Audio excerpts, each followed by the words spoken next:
I want to thank you very much, really.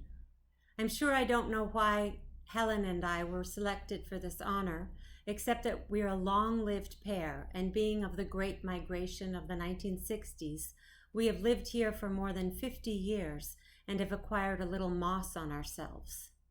First, that was in a cottage we rented from Walter Smith, the foremost farmer of the area, and a very special Vermonter. And then in a house we built for ourselves with the very prominent help of a couple of new carpenters, recent migrants to Vermont like ourselves. No, that's backwards. It was the carpenters who built the house, with ourselves assisting and taking greater charge as we learned the skills.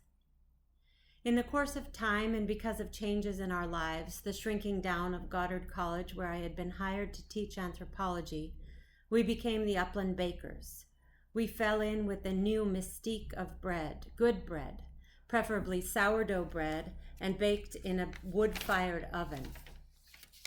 We had encountered that combination in France, the bread and the oven, and it had held an attractive place in our minds.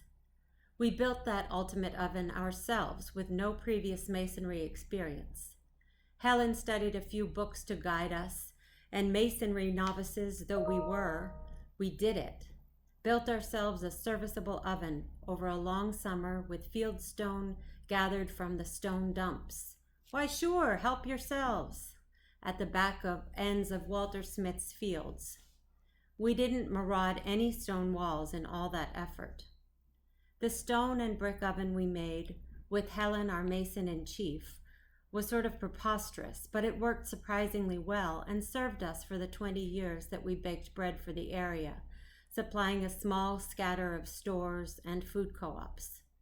We were, I believe, early factors in the bread revolution, which is now well established in this part of Vermont and elsewhere. Then we began to get old, quit that career, and left the hard work of baking to now numerous other people.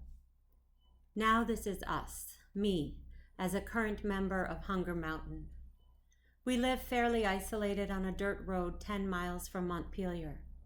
Fixed in place as people our age tend to be, it's for me an event to come to town, which I do about once a week.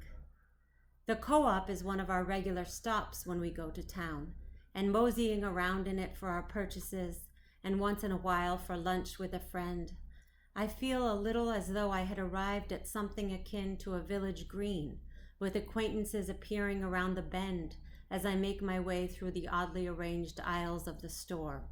Nod, nod, nod, chat, chat, chat. A pleasure of a special kind, that is, for backroad people like us.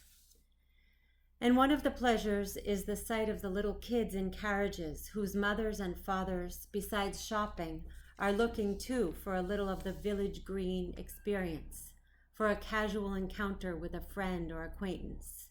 Or for me, just a sight of a gaga 1-year-old looking from their carriage at the wonderful array of goods and faces they come across, the faces remarkably.